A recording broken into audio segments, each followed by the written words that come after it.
Aisyah mematut diri di depan cermin. Gamis coklat susu dengan hijab senada tampak indah di tubuhnya. Sedang di luar, riuh beberapa saudara juga tetangga dekat membuat jantungnya semakin berdebar tak menentu. Semua menanti kedatangan Faiz dan maminya yang menurut kabar sudah sampai ke Aceh sejak kemarin pagi. Karena ingin tinggal beberapa hari, mami tidak menyewa hotel melainkan memilih kosan Faiz sebagai tempat tinggal sementara. Aisyah, suara seorang lelaki terdengar dari luar kamarnya. Aisyah beringsut dan berjalan untuk membukakan pintu. Setelah pintu kayu tersebut terbuka, tampak ayahnya berdiri dengan membawa sebuah ponsel. Wajahnya tak biasa, terlihat tegang. "Ada apa, Pak?" tanya Aisyah dengan raut ketakutan. "Kita ke rumah sakit Meraksa." "Apa, Pak? Ke rumah sakit? Bukannya sebentar lagi Mas Faiz mau kemari?" Sesaat hening. Bapak terlihat ragu untuk berkata, "Calon suami dan ibu mertuamu kecelakaan, Aisyah." "Apa?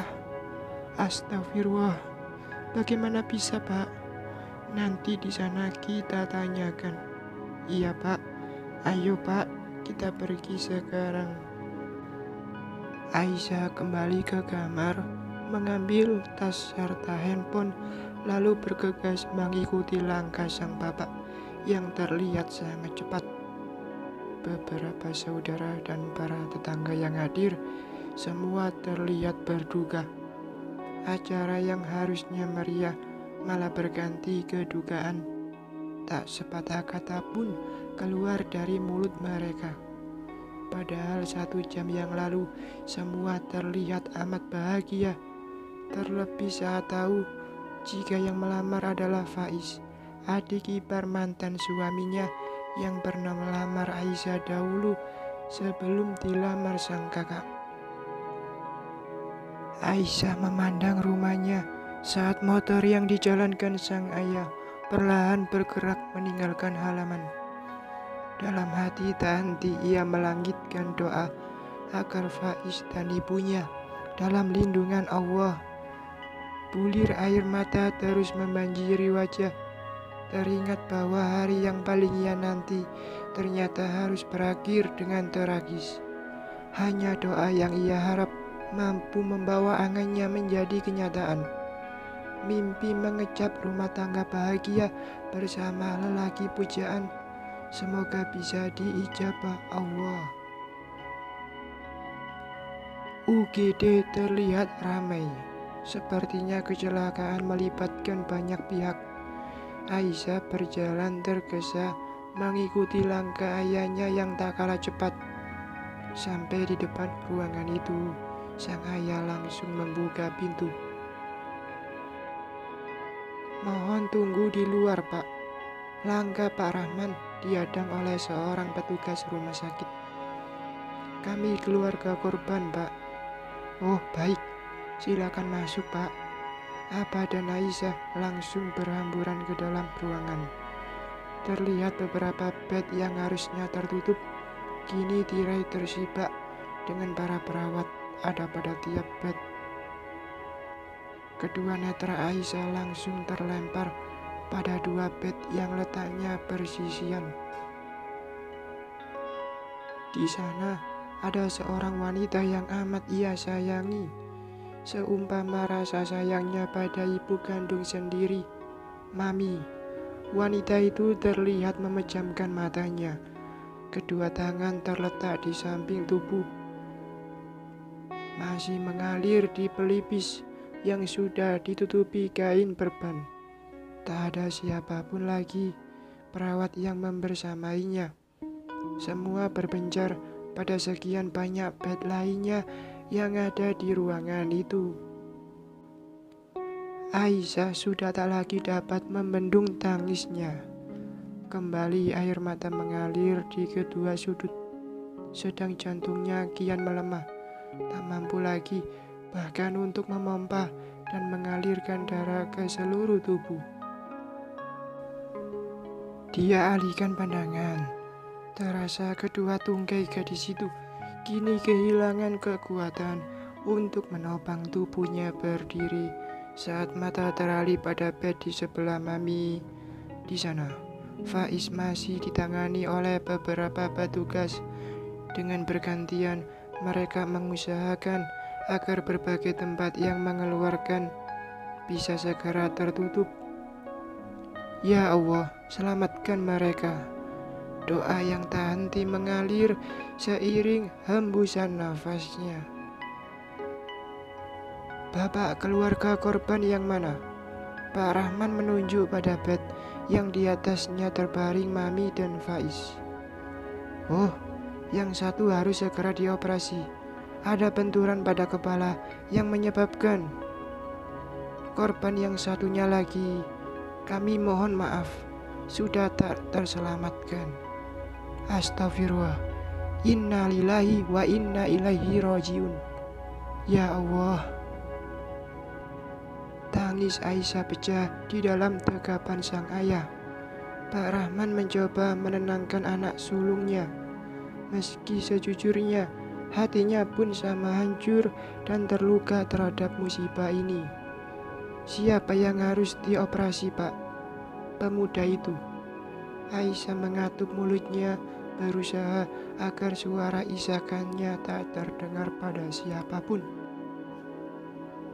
Berarti Mami sudah tiada, Pak, sebutnya.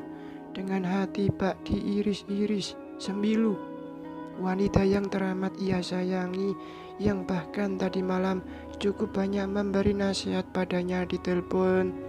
Tak tersirat bahwa saat itu adalah kesempatan terakhir mendengar suara lembut wanita itu. Kamu yang sabar ya Aisyah. Kita doakan Mamimu husnul khotimah. Sekarang kita harus fokus pada keselamatan calon suamimu. Semoga Allah memanjangkan umurnya. Coba kamu beri kabar pada keluarga yang di Jakarta tentang semua ini. Amin. Allahumma amin. Baik, Pak. Dengan mengumpulkan segenap kekuatan, Aisyah mengeluarkan ponselnya. Segera ia menelepon Nindi untuk menyampaikan kabar duka tersebut. Sedang seorang perawat terlihat membimbing Pak Rahman untuk menandatangani surat persetujuan operasi. Assalamualaikum, Mbak. Aisyah, selamat ya. Maaf, nggak bisa hadir. Aisyah terdiam, menarik napas sambil terisak. Ada apa, Sah? Mami, Mbak. Mami kenapa? Mami sama Mas Faiz kecelakaan. Astagfirullah. Sekarang gimana keadaan mereka? Mbak yang sabar ya. Mami sudah mengembuskan nafas terakhirnya, Mbak. Inna lillahi wa inna ilaihi rajiun. Tangis Nindi terdengar pilu. Aisyah tak lagi dapat menggambarkan remuk hatinya. Mas Faiz gimana, Aisyah? Alhamdulillah Mas Faiz selamat. Tapi harus segera dioperasi, Mbak. Kepalanya mengalami benturan yang terus mengeluarkan. Ya Allah, kenapa bisa begini? Lakukan yang terbaik, Aisyah. Mbak sama Mas Bara segera terbang ke Aceh. Insya Allah, Mbak. Setelah menutup telepon dari Nindi, Aisyah berusaha tegar berjalan menghampiri Mami. Gadis itu menarik napas dalam, berusaha tak menangis di depan jenazah maminya. Mi, maafkan Aisyah. Aisyah sayang sama Mami. Air matanya menetes perlahan. Ia sapu cepat dengan punggung tangan, lalu mulai membacakan doa. Maha suci Allah, Zat yang maha hidup dan tidak mati. Ya Allah, berilah ampunan kepada mayit ini dan belas kasihanilah dia. Ya Allah, Berikanlah kesenangan kepadanya dalam kubur sendirian dan dalam rantauan, serta sinarilah kuburnya. Aisyah mengecup pelan wajah yang tampak pucat itu.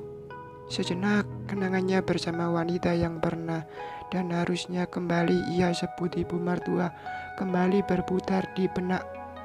Bagai putaran kaset di layar lebar, bagaimana Mami menerimanya dengan penuh sukacita sebagai menantu, hingga melepaskannya dengan hati tersayat ketika pengajuan cerainya diterima di pengadilan agama. Selain ibunya, Mami adalah wanita luar biasa kedua yang pernah ia kenal. Terima kasih Mi untuk semua kebaikan Mami selama ini. Semoga Allah membalas dengan surganya. Setelah cukup puas memanjatkan doa, Aisyah terhenyak saat menyadari berangkar yang di atasnya berbaringkan Faiz didorong keluar ruangan. Buru-buru Aisyah mengejar berangkar itu. Mas Faiz mau dibawa kemana, Pak? Aisyah bertanya saat sudah membarengi sang ayah yang terlihat ikut di belakang berangkar. Faiz harus dioperasi secepatnya, Aisyah mencegah. Keluar terlalu banyak. Aisyah kembali merasa sesak di dadanya. Buliran bening kembali menganak sungai di pelupuk. Ia mencoba kuat. Sudah ditelepon keluarga di Jakarta, tanya ayahnya sembari terus berjalan. Aisyah mengangguk. Apa kata mereka? Mbak Nindi dan Mas Bara segera ke Aceh, Pak. Alhamdulillah, pemakaman Bu Ningsi sebaiknya tidak berselang hari. Mudah-mudahan mereka bisa sampai sebelum asar. Kembali jantung gadis itu bagai tertancap sembilu tertajam. Ya Allah, kuatkanlah hati ini. Tepat di depan pintu ruang operasi, perawat tampak mencegah Pak Rahman dan Aisyah yang hendak memasuki ruangan. Keluarga mengantar sampai sini aja ya. Aisyah berdiri kaku. Ia terpaksa melepaskan Faiz untuk berjuang seorang diri. Dengan air mata yang tak henti mengucur, gadis itu berucap lirih. Bertahanlah Mas, aku menunggumu. Kamu sudah janji padaku untuk menghadiahkan rumah tangga bahagia. Setelah pernikahan kita, aku menunggu kamu menunaikan janjimu Mas. Bertahanlah Mas, bertahanlah demi apa yang sudah kita perjuangkan selama ini. Perlahan pintu ruang operasi tertutup, menyisakan bayang kabur yang berakhir pada gambar buram pintu kaca. Ya Rob, kasihanilah kami, berilah umur panjang baginya, beri kemudahan agar kami bisa menunaikan sunnah Rasulmu. Sudah 1 jam Faiz di dalam ruang operasi, sedang di luar Aisyah duduk seorang diri dengan kecemasan terhebat. Tak ada satupun yang keluar dari ruangan. Yang dari luar masih tampak menyala lampu pertanda operasi. Aisyah duduk tak tenang, pandangannya tak menentu. Kadang melirik ponsel, detik berikutnya menelisik ke dalam ruangan melalui kaca buram. Padahal sudah pasti tak terlihat apapun melainkan pantulan wajahnya sendiri. Aisyah benar-benar khawatir. Setengah jam berikutnya berlalu. Dari pintu berkaca buram itu membuat Aisyah terhenyak. Buru-buru ia bangkit untuk menanti informasi dari dokter atau siapa saja. Maaf, Adi ini keluarga dari pasien Faiz Al-Farisi. Iya benar Pak. Alhamdulillah operasi sudah selesai tapi pasien masih dalam masa kritis.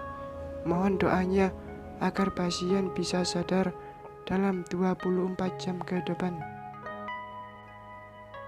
Sambil mengangguk, Aisyah menghela napas berat.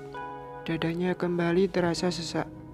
Doa yang setari tadi tak henti ia langitkan dengan maksud agar calon imam bisa sadarkan diri, kini terasa bagai mengambang di langit. Tak sampai pada sang penguasa kehidupan, Aisyah kembali terduduk lemas di atas kursi tunggu. Tak ada tempat menumpahkan segala kesedihan. Sang ayah pun setengah jam lalu izin pulang untuk mengurusi jenazah mami. Seharusnya saat ini Makcik beserta sepupunya sudah di rumah sakit menemani. Tapi musibah menimpa dua saudaranya itu. Kendaraan yang mereka tumpangi ditahan pihak polisi saat razia. Tersebab surat menyurat motor yang mereka naiki tidaklah lengkap. Beberapa menit berlalu, tampak dua orang perawat keluar dari ruang operasi sambil mendorong brankar. Jantung gadis itu berdentum tak karuan. Ia kembali memandang wajah itu, wajah yang teramat ia jaga untuk tak dirindui.